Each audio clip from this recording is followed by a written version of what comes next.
I think that's also a prerequisite now to get into Gameberry. You have to have a beard and long hair if you want to become a producer. Yeah. You need to look some kind of hipster or a hobo. Like a hippie. Yeah.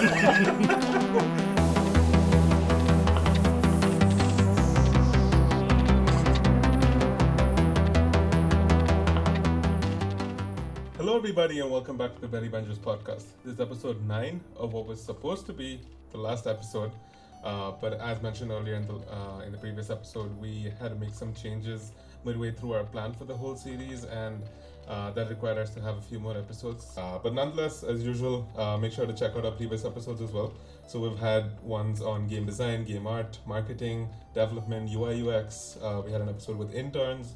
And our last one was on product management. So today we've got a 2-in-1 deal for you guys, and the reason for the episode name as well is Guardians of the Release. So first off, we have Ajay Koneri, who is the QA manager of Parcheesi Star and Ludo Star at Gameberry Labs. So hey Ajay. Hey guys. Hello, this is Ajay. So a bit about myself. I've been with Gameberry Labs for 2+ years right now.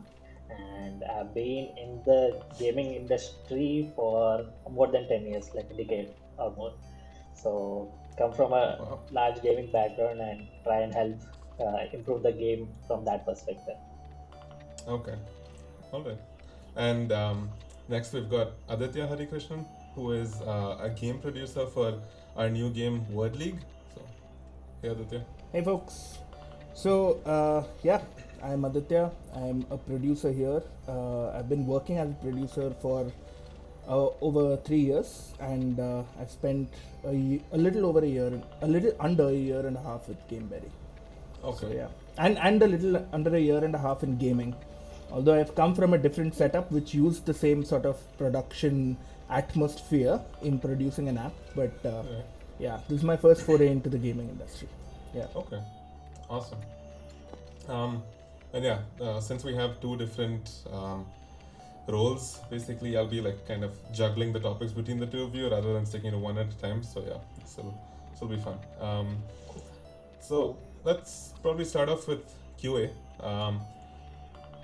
Just to kind of get an idea as to what QA is. So like a lot of people trying to usually enter this industry have the idea that getting into testing is an excellent way to start off.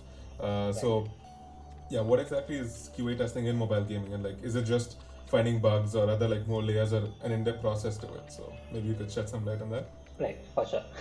So let me start off with the core, basically what I do, and then we'll take it forward from there. So basically, as a QA manager, my responsibilities as a tester are very less, but as a manager, they're a bit different.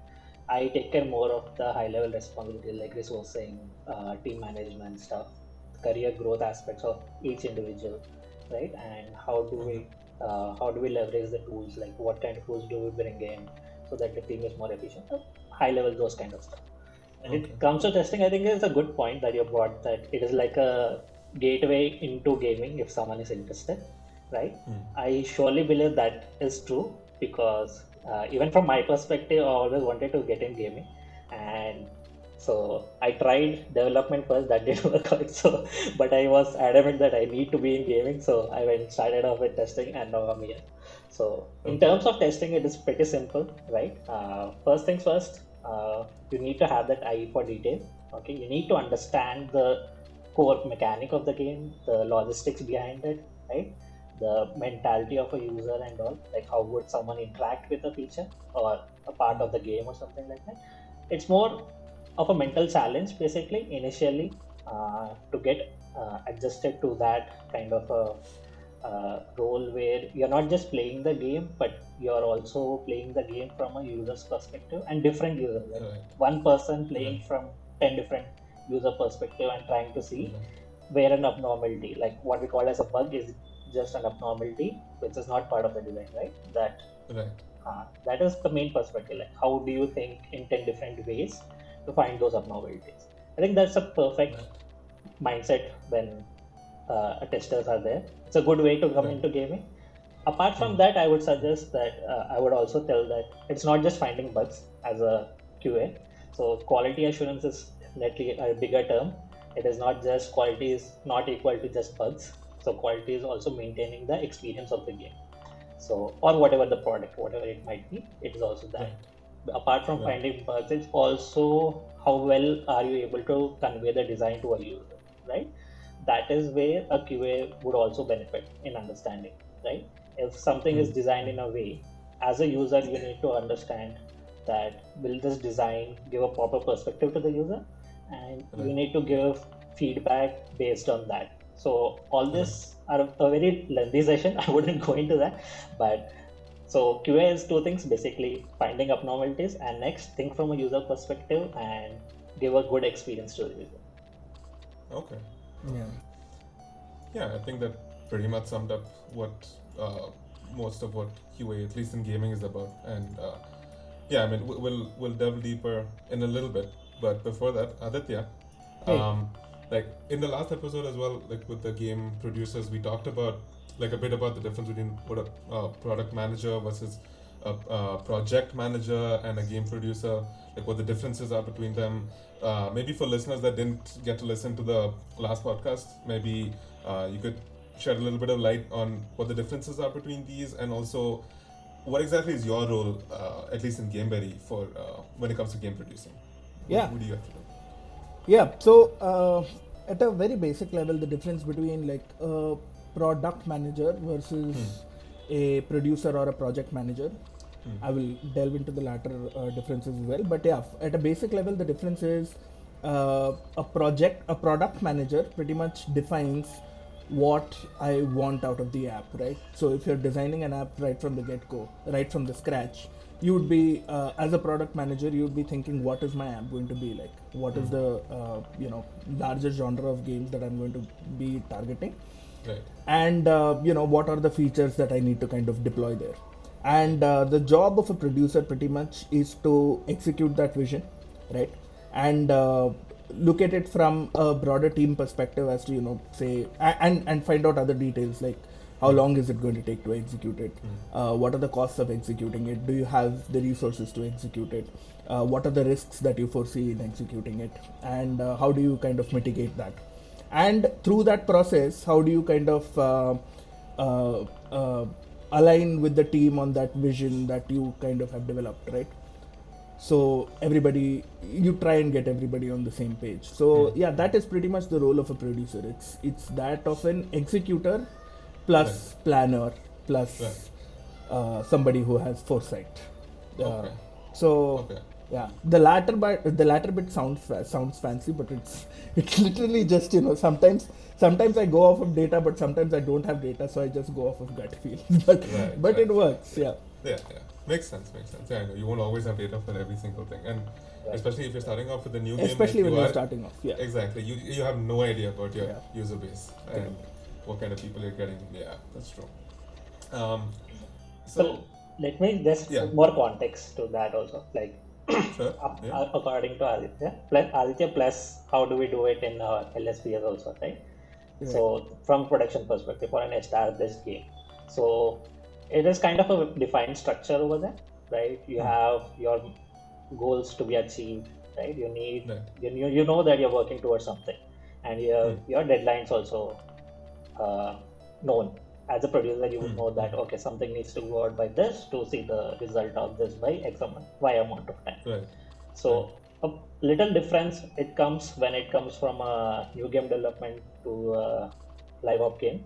So in that case, a producer as a game producer, it's more challenging, I would say, because you need to fight with the deadline. It's not like we don't have deadlines in the new game; we have it there also, but we have some kind of leniency over there, that freedom to work. But when it comes to live op, again, the producer's main role is to see that the team is happy, right? Even with those deadlines, how do we manage the people, right? What we have, how do we make all the departments happy, kind of a thing. So basically, it's more of being empathetic to all the departments and getting the work done by the end of the day. Right. True. Okay. So you also have some, what's it called? It's a game producing experience in for LSPS as well. Right. Ajay?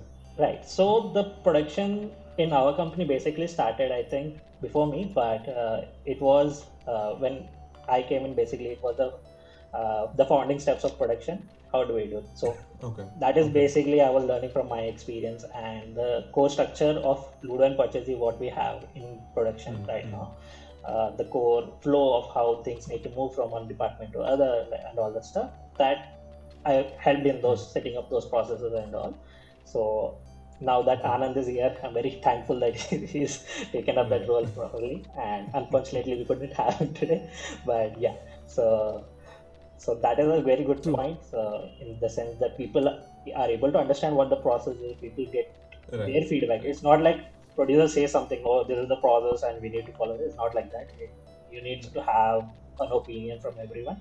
Okay, this process is working or not working. How do we tweak it? How do we make it better? It's more of a brainstorming, trial and error kind of a method. Yeah.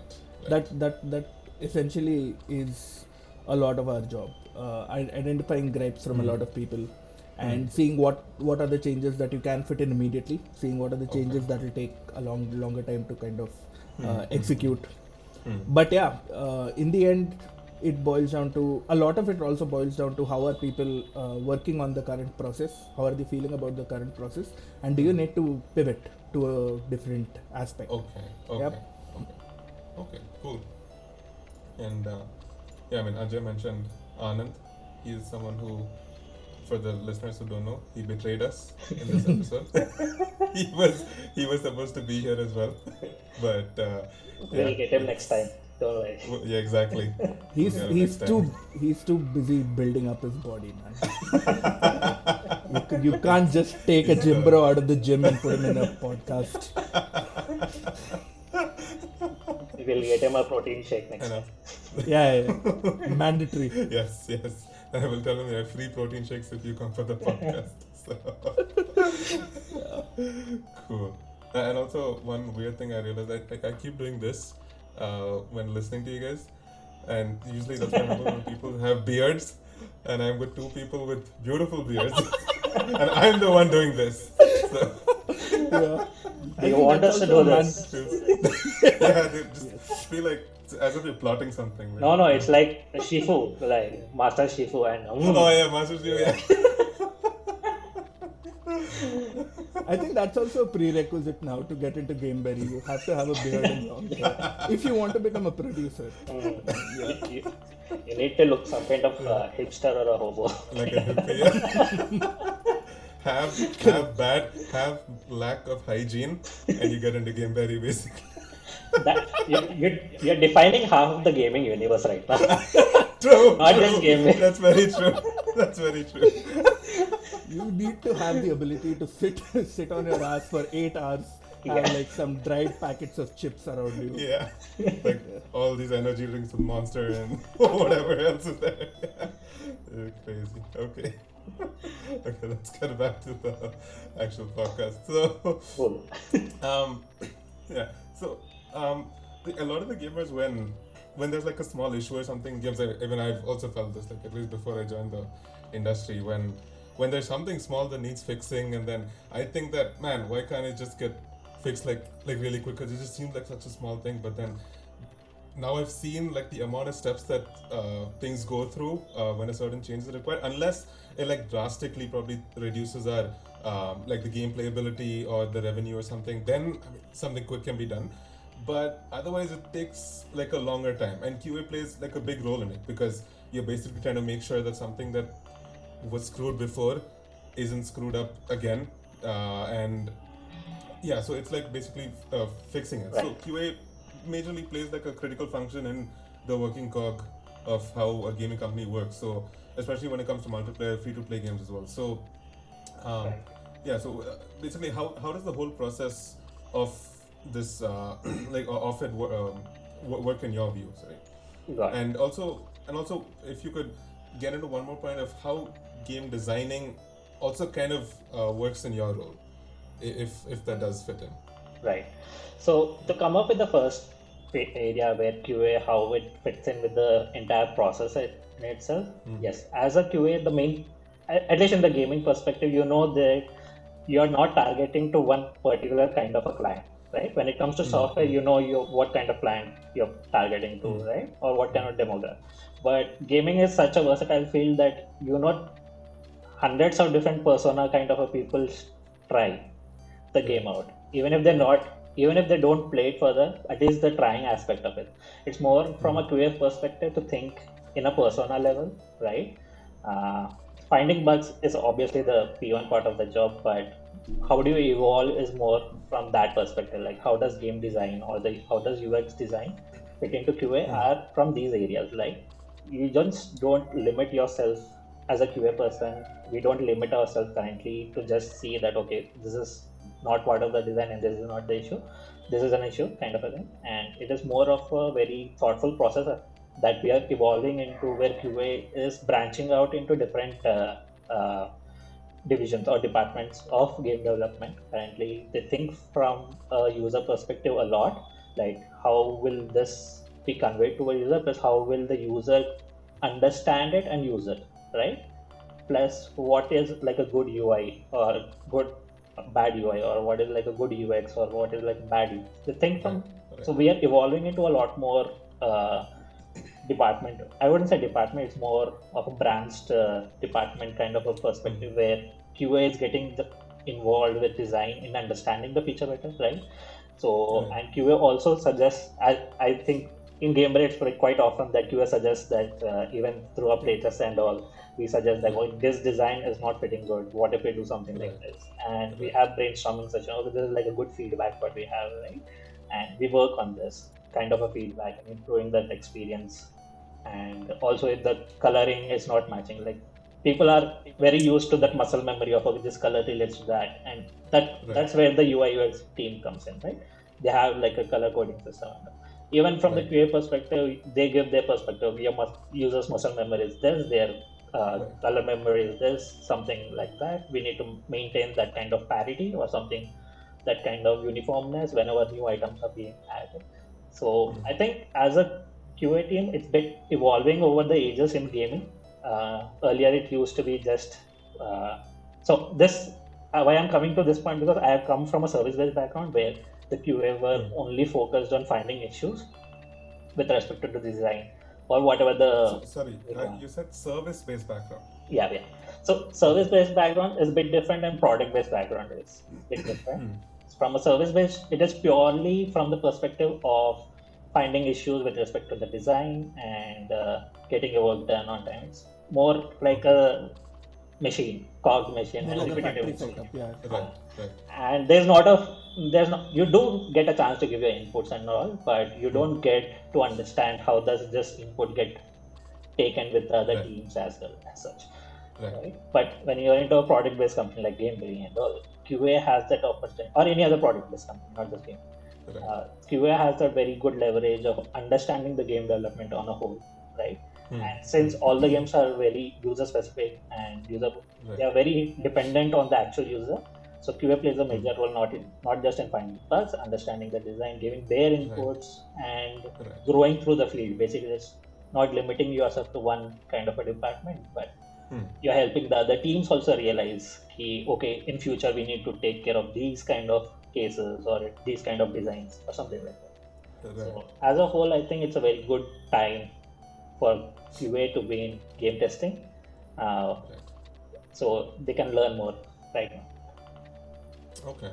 And one more point that I'd like to add over there is like from an I can say this coming from an outside QA perspective, where I get to kind of look at the whole pipeline from a bird's eye picture.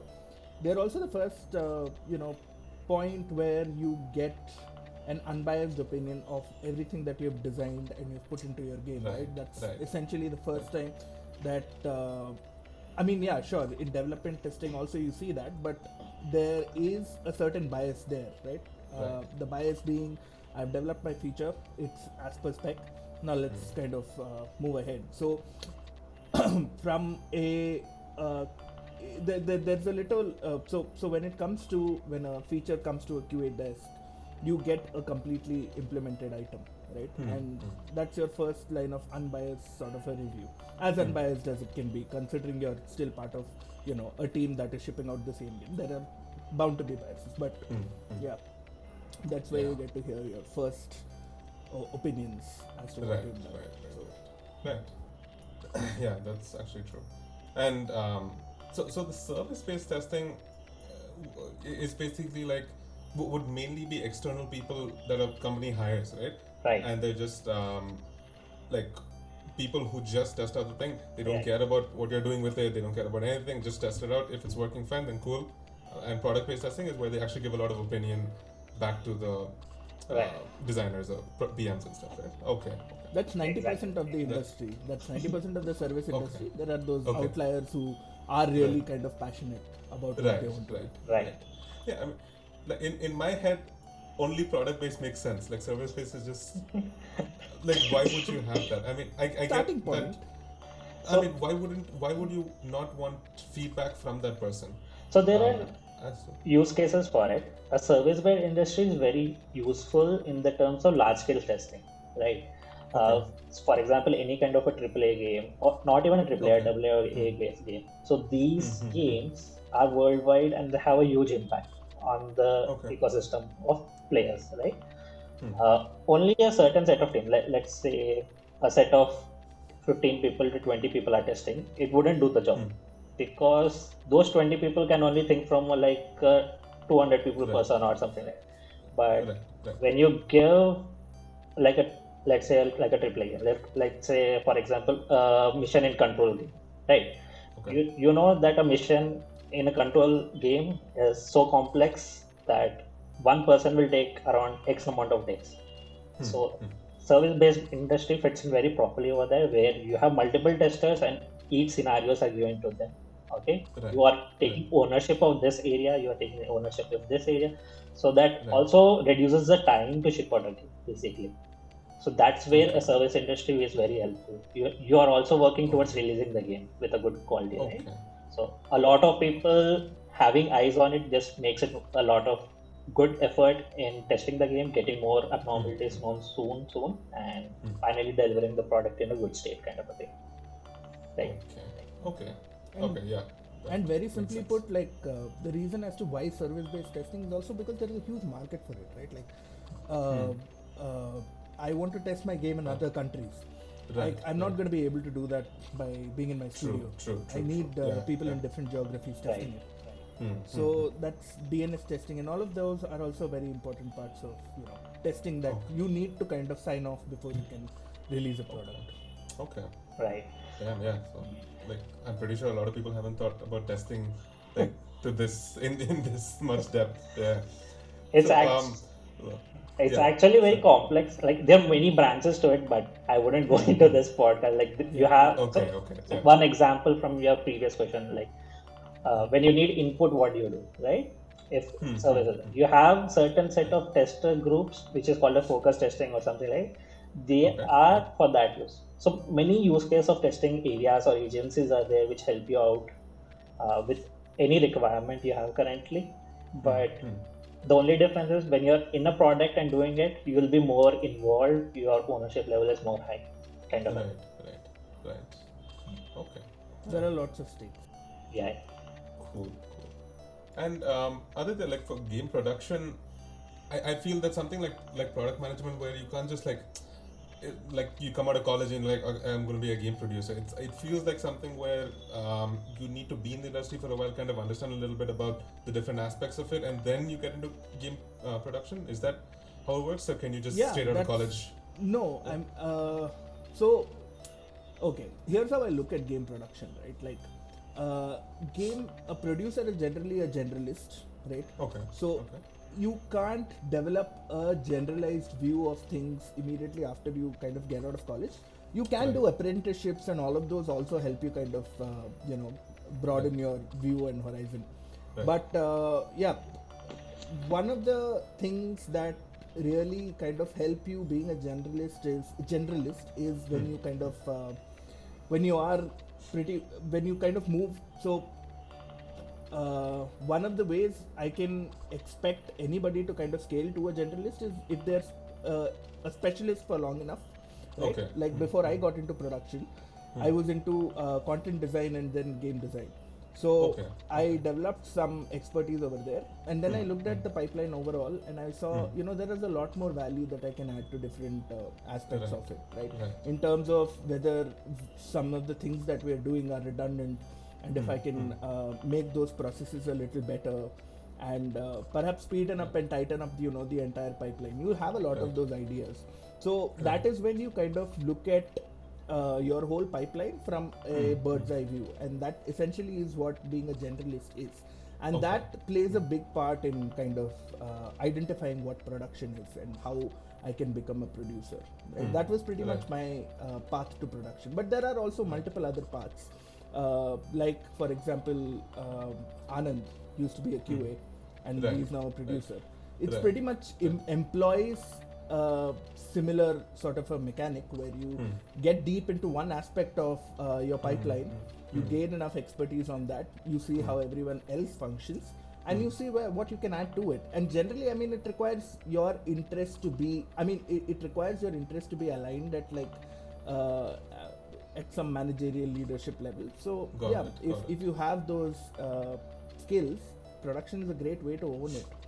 And So, like from what you said, then if you're like, let's say Anand was like part of QA and you were part of game design, would you as a game producer be focusing, at least in Gameberry, I'm not sure exactly how it works, maybe you could tell me, but are you focused only on one aspect of things? Like, would you be mainly handling the creative aspect, or maybe just the dev side of things, or is it both? Like, how does it work? So it depends on scale. A lot of production, generally you have producers for different aspects of the game, right? You have art producers, then you have, Right. general game producers and stuff like that, right? So they deal with different aspects of that entire pipeline. Like an art producer will be looking at the assets getting created, Right. and how long will I take to kind of ship something and send it down the pipeline. And a game producer would be looking at when you would integrate those items into your game and ship that update or the game itself, right? So yeah, production is vast. There are producers across all of these all through the length and breadth of the game. But again, as Ajay said initially, it also depends upon the scale of your team, right? If you're handling a team of a smaller size, you don't need multiple other producers. Perhaps you can do it on your own. So that is pretty much where I fit in, where I look at like the length and breadth of the pipeline, and I figure out how I can add to the creative side of it, and how I can ensure that stuff is developed. See, because as ineffable as production is, as undefinable sort of thing. So as undefinable as it is, there is one job, which is delivery, right? That is pretty much what a producer owns. You are in charge of delivering the item, right? So if you're an art producer, you're in charge of ensuring that your approved final art is good to go into the game. If you're a game producer, you're in charge of ensuring that everything that you've planned for a particular update or a release goes into the game and is shipped. Right. So yeah. Okay. I hope that answers the question. On Twitter and stuff, we see like if a game's delayed, they just go onto the social media manager. Yeah. But they should actually be going in on you guys. Hey, the social media managers are the first line of defense. Yeah, they just like protect you guys. Yeah, they protect us. But no. But generally, even when you see people taking ownership behind the social media management, when you see that little line that comes from the CEO, it's actually the game producer that is pretty much typing that out. So yeah. Okay. The hate comes to social media managers. The ultimate hate comes to the owner of the company. Game producer are the people who are mediating that hate. Yeah. So, yeah. So that's why I think the name of the podcast is that Guardians of the Release. Unless Guardians of the Release, we say so, it doesn't get released. Yes. And also the flag. So we are always firefighting. If some flag is coming from the opposite side, and we are the ones facing the burn for it. pretty much. Yeah. And this is going to be the last thing where I wanted to get to know exactly how your team is structured. Because as far as I know, like I personally, I'm not sure how is the QA team structured, and like do you just have a QA lead and then many other QA testers, or is it more than that? Also, like how does a typical day for QA testers go? Right. So I'll be very specific to Gameberry because in different companies the structure is quite different depending on their requirement and all. Yeah. So for Gameberry, it's pretty simple, pretty straightforward. We have the QA manager, which is me. We have QA leads. It's all a trickle down kind of a functionality. Then we have a senior QS. Then we have our QS. It is pretty straightforward. So in terms of QA, the day-to-day task is similar as a senior QA as such, where they come in, they see what the work is. Okay, they continue to do the work on that. They like a feature is assigned to them. They work on the feature, give bugs, give feedback, and all the same. A senior QA is more from a perspective of they give additional help to the QA in understanding if it's a new feature, what are the areas to test, what are the focus areas and all, and they just have a rough file, like they come in towards the last or something to just help them out and understand what all other perspectives are there, what all user personas are there, and help them out. From a QA lead perspective, I think all these plus additional more responsibilities as such in terms of team management, in terms of resource management, what complexity of a feature, right? Each feature in the sense of the new aspect, new area of the game, what we're having. So if what is the complexity of a requirement and whom should we give it, right? Or who should be able to learn it so that it will be helpful for them in the next iteration, something like that. These kind of decision makings comes to the lead perspective, and from the manager's perspective, I think it's pretty straightforward in terms of understanding the resourcing, in terms of the tooling, in terms of R&D, in terms of process defining, like what process would work with QA and other departments, how do we gel them.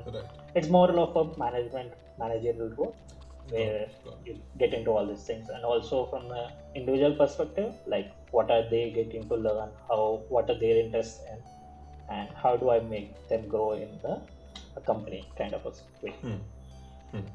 Okay, I'll throw the same thing at you, Aditya, because I mean, game producer, I don't think there's like an associate game producer. Does that exist? Oh, it does? Okay. It does actually. Yeah, if I wanted to pawn off like the menial items like creating Google Docs, creating Google Sheets, that pretty much is something that an associate producer deals with. But again, that is something I would look at as say an entry level job opportunity where you kind of want to grow from there, right? Because there's no point just doing that, right? You have to kind of go beyond that. So yeah, I mean, associate producer does exist. And the way generally production is structured, again, for different companies it's different. In Gameberry it's different. In Gameberry we have like different producers looking at different games, right? We have like 2 producers for Ludo and Pachi because those are like larger games, and plus you have me handling the new game. So but generally you can have multiple variations of it. Usually you'll have an executive producer that sits on top of all the producers. Then you have like your lead producers that are in charge for certain games. They are the point persons. Then you have like senior producers and producers that work in the game or across different aspects of it. Say some are doing, some are looking at the dev pipeline, which means you're kind of costing, estimating items, charting out releases, planning releases and stuff like that. Some are in the art side where you're, as we spoke of, you're looking at what all assets you need to create and how long it's going to take for them to kind of hit the production floor. And you also have stuff like line producers, studio producers, and other things that pretty much take care of the needs of the studio, whether you have enough space, whether you want to kind of move things around, what infrastructure you need to add. Again, production is like, since it is a vague managerial role in games, you have it forked into multiple other pieces that would traditionally in a regular company be pawned off to like some managers, right? But again, I'm not saying that the role of producers and managers are interchangeable. it's not that there are a few more complexities when it comes to that. I mean, we can spend an entire podcast episode talking about that as well, but yes. Right. Yeah. Okay. Cool. Fair enough. I mean, they give us a good idea as to how it goes. All right. I think we've crossed our 30-minute mark, so we have to get into the quiz right now. Oh, there's a quiz. Yes. You guys. Did you So ping as me usual, the we will answers? have a quiz. But you wish to. You wish. I will give my berry points to you, dude. Just ping me those answers. Oh, by the way, does the audience know of berry points, Sohrab? I think I've explained it in one episode. Nice. But yeah, for those that don't know, it's just a point system in the company. Just for like doing random stuff, you get points, and then with the points you can collect them and like redeem them for like gifts and stuff. So yeah, it's a cool thing. Yes. Yeah. Anyways, we'll start off with the quiz, and you have to get 5 to beat the high score. Alright? Is the high score So- by Udit? No, the high score is by Navyata and Sharanya in the Not UI bad. UX podcast. Not bad. Yeah, Dude. but the thing is, I made that so easy, I saw that thinking that they episode. wouldn't get those right either. But Dave the plumber who They went did. into pipes to rescue a princess. Okay, fine. That Cool, round was okay. so sus, you know. I was like, why is he giving it? yeah, the thing is, I kind of base it off of who I know knows a little bit more about gaming than others. So yeah, I know that you guys know a little bit about gaming, so that's why it's like slightly harder, but it's fine. I mean, you guys should be able to get this. Okay. So, but the how does first it work? question. Is it like a buzzer thing? Like whoever goes first? No, goes both of first? you work together. Oh, okay, cool. We're We a give team. the same answer. Cool. Yeah. So these are general game trivias. Okay. Cool. So question 1. Call of Duty Modern Warfare 2, the upcoming game in the series, is set to have a new multiplayer map in the form of what? Amusement park, F1 track, a hotel, or a train station? They've already had train station. They've already had like a hotel. I don't know this question. Ajay, do you? Dude, you play COD, not me. This was news from yesterday, actually, yesterday, day before. So, Hey, that's Damn. too soon, macha. I would.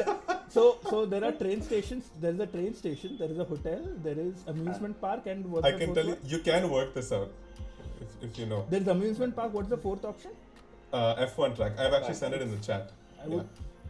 F1 track does not make sense. It's too open space. How Amusement would park. you play F1 track? Yeah, exactly. You F1. I don't know if F1 track works as a map.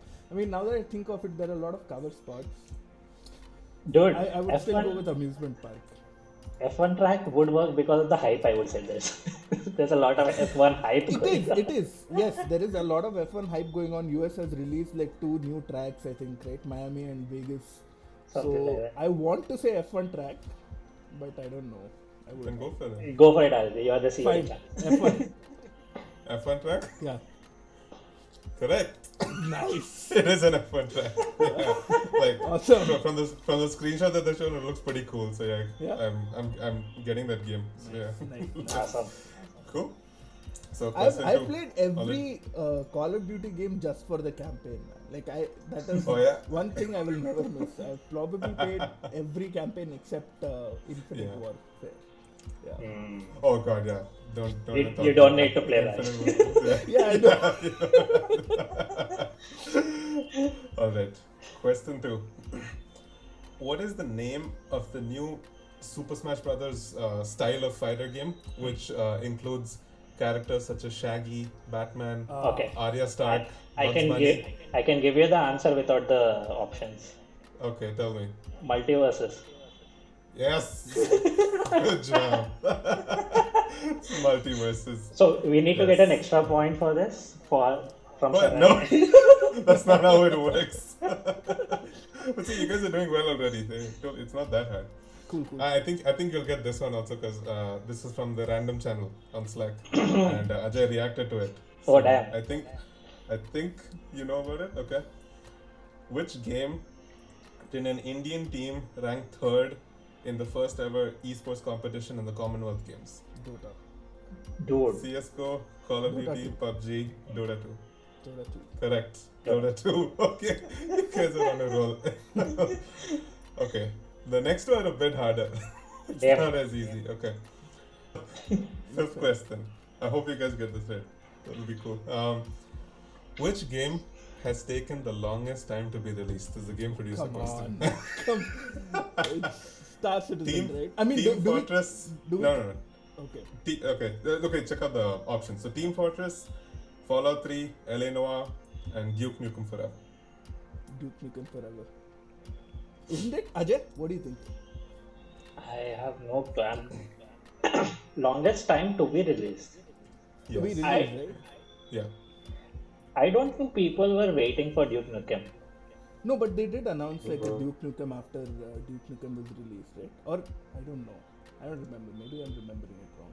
Maybe because there's a lot of huge gap between the Duke Nukem 1 and 2. Right? And also, this question is dated by at least 10 years.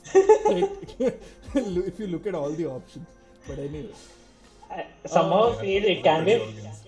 Somehow feel it can be Fallout also, but I don't know what is the latest Fallout thing. last Fallout was 74. Fallout 74, right? Wasn't that what it was called? Was it? I can probably give you that clue. Let me see. Fallout latest game. I think it's Fallout 4, right? Yeah, Fallout 76. Fallout 76, 76, yeah, not 74. 76. Correct. Yeah. Then I don't think Fallout 3 would be the right thing. Maybe. Fallout 3 won't be it. Yeah, man, go ahead. Go ahead with your gut. I'm That between. is fine. Yeah. Duke Nukem. Alright. Final answer? Yeah. No? Awesome! Yeah! confetti, explosions, everything. Yes, lots of confetti. What? Damn, Should awesome we game. call out Navyata and Saranjana? Take that. You guys actually answered harder questions. Yeah. I'll give you the exact years. So Alright. Duke Nukem, it was announced in 1996. It's Yeah, I told released you. 15 years Yeah. later. Damn. 15 years. And Fallout was actually the least. It took 6 years. Team Fortress was 9 years. LA Noire was 7 years. Yeah. So Wait so- till Star Citizen comes out. exactly. Probably be 20. That's true. Cool. Awesome, guys. The second team to get 5 out of 5. Awesome. Cool. So we're pretty much done with the podcast, and usually we end with in this case both of you have to do it individually, where you guys kind of give some sort of advice or something for an up and coming QA or game producer. And just give them some tips or something as to what to do, how they should go about stuff. So, Alright.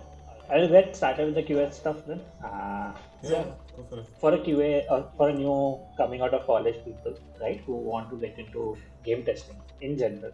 Okay, so I think your curriculum already, like who are coming from a computer science background or an IT background, they already know what a testing field is and all. So I think that is majorly covered. But just do some kind of research, a small course of testing before you want to get in, right? At least you know the nuances and all, like what is what and all. But when it comes to actual field, I don't think it applies much because each company is a bit different, right?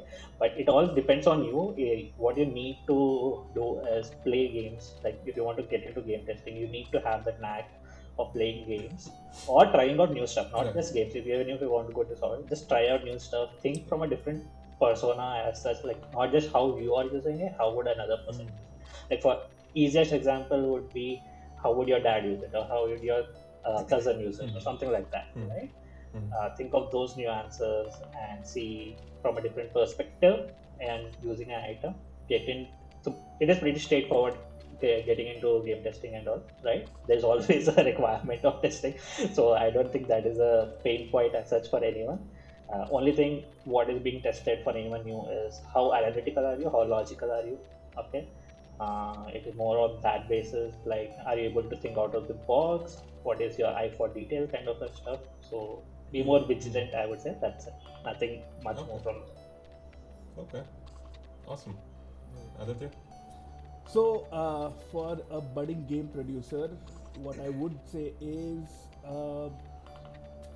one thing that really helped me are a lot of management and leadership books, and I know that they're the most dry items to read, but there are some really good ones out there. Like Lean Startup is a very good book, so I would recommend that. Other than that, from just like in terms of developing your personality for the job, interact with people, articulate better, because one thing that I have learned, and this is also a quote, I can't remember who said this, but when you articulate a problem, like 75% of the battle is won, right? When you articulate a problem clearly. So do that. Hone on how you're going to talk to people, how you're going to communicate to people, be extremely clear. One thing that I really loved when I was growing up as a producer, and one thing that I observed about myself that helped me kind of clinch the job was, you could find it, if you can find a through line to what is like a chaotic environment around you, then I think that is an asset that you have to kind of develop and hone, right? You'll see a lot of chaos, but if you can find out what's the element of clarity and how you can drive that through, that is that helps you with the job a lot. It's probably one of the hardest parts, I would say. Yeah. But yeah, awesome. Thanks, guys. Thanks for coming on the podcast. And so we usually now end with one of the guests signing us off. So which one of you wants to do it? Because you guys both have talked a lot, so usually I pick on the person who talked the least. So yeah, which one of you wants to do it? You just have to do the whole like, share, subscribe, blah blah blah. I'll let Aditya do it because fun fact, he is also a journalist. Oh, okay. Was. Okay. Cool. Aditya, Right. go for it. Cool. So this is the Berryvengers podcast, guys. Like and share and subscribe to this channel. Help it grow. If you are a non-subscriber, please look at yourself in shape. Subscribe. Okay. Do your bit for the society. And yeah, enjoy the show. Awesome.